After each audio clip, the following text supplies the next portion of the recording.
Welcome everyone. Thanks so much for coming out. Is it anyone's first time here?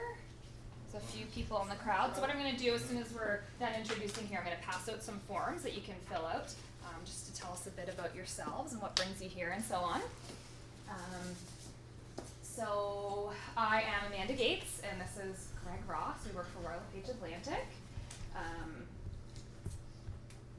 I guess we'll get right into it. We have a big night and a speaker that's going to give us some pretty interesting information here. I'm sure you guys are going to have lots of questions. So typically what Greg and I do is we give you a little bit of a market update.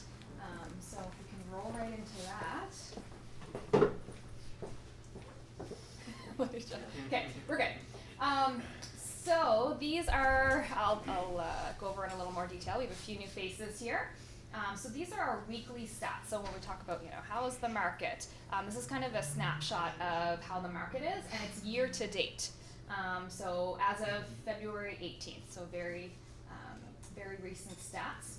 We're looking at the highlighted column here for 2020, but we're comparing back, over the last 4 years really, all the way back to 2017, and you can see how the market's changed. So when we look at total listings right now, so for condo and single family, there's 1,100 compared to 1,700 last year, over 2,000, over 2,500. So you can see how the inventory's really diminished over the last few years. And then sales year to date, we're at 520. It slowed down a little bit.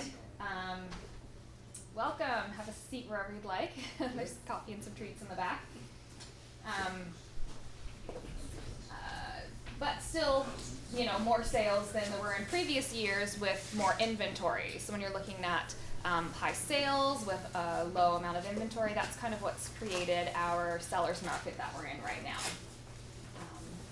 And how we know that it's a seller's market too is by months of inventory there. We're at 3.3 months of inventory. So if we were to stop listing houses right now and just sell off what's in the market, it would take 3.3 months to do that.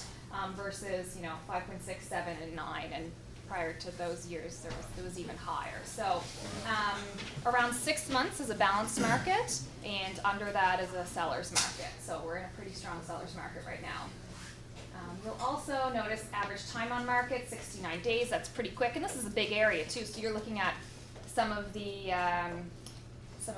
areas in downtown Halifax and things like that. They're selling quickly, hours sometimes.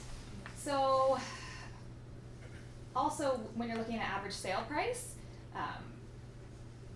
just ended 2019, just broke the 300,000 mark, and at this time last year, and we're at 321,000. So, the appreciation from last year is 6.4% versus the 1.7% appreciation in the previous year. So, any questions on that? Quiet group. Like for when you say average sales price, what are you talking about? A condo, a house? Yeah, the average sale price is based on based on homes. Yeah, condo, single family. So the whole The whole thing. yeah, not land. Yeah. Just excluding land. So you guys could sell everything on the market right now in 3 months? If nobody else was to list a home, like if listings just stopped, yeah. Wow. Yeah.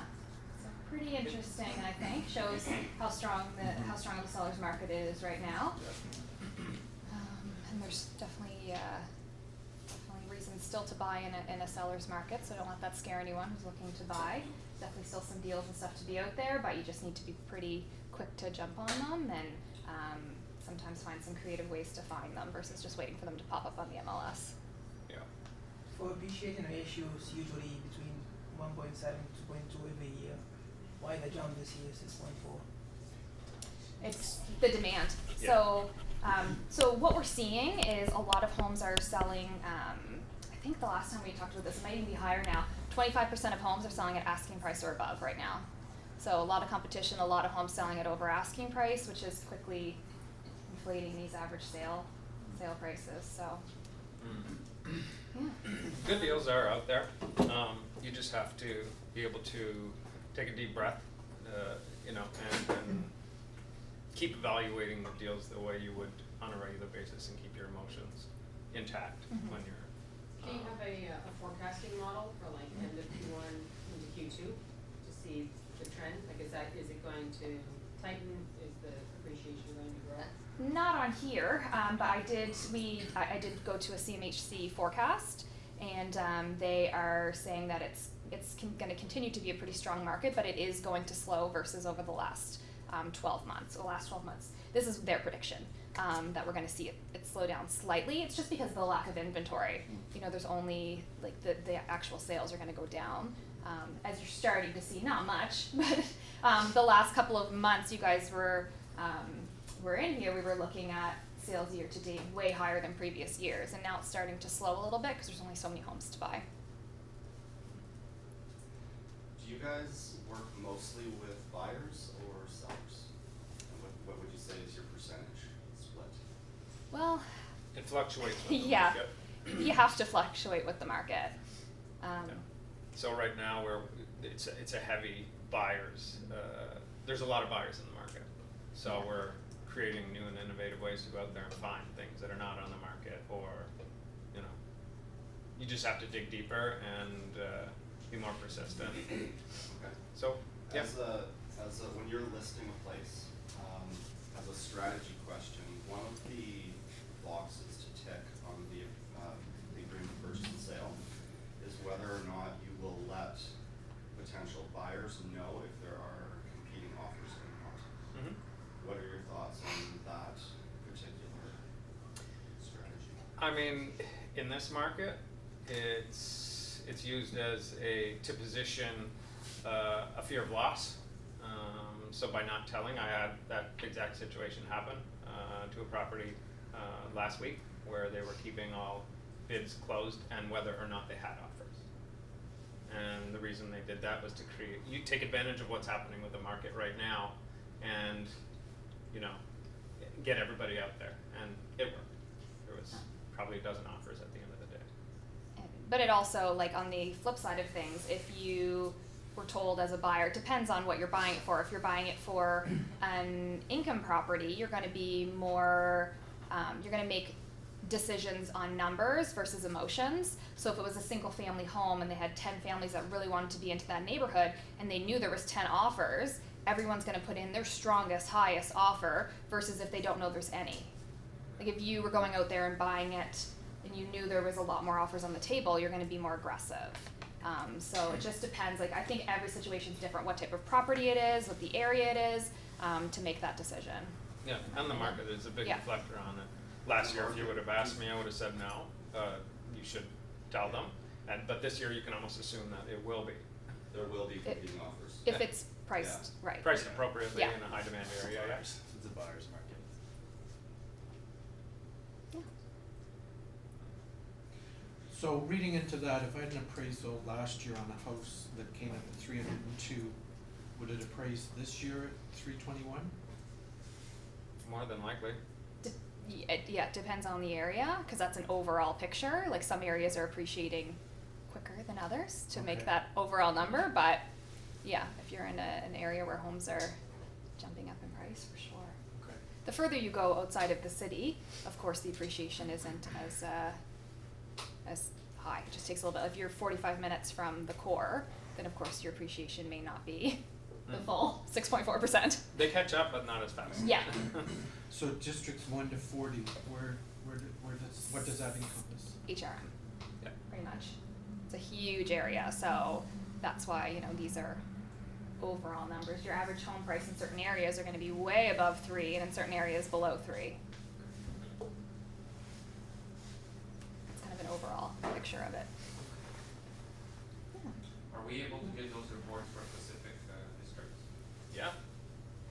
Yeah. Just pops up a message and Would be like able to do by streets, like Young Avenue, behind Yeah. St. Mary's. yeah. I totally can, yeah. I mean, it won't look like this, but I can run it for you. Like, if Yeah. there's a certain area, I can map it and run these numbers for you. Cool. Yeah. Okay.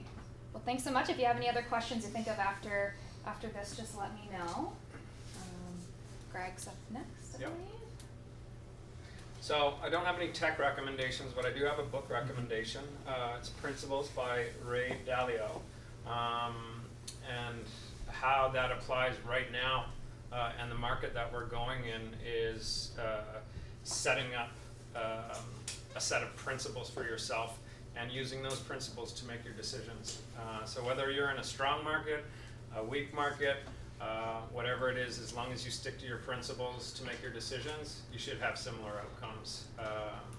So don't let your emotions get the best of you. It's very easy to be caught up, especially, you know, when you put an offer in and there's other people putting offers in and you're like, oh, there's only $4,000 more than what I offered. Well, you did your numbers and you move on.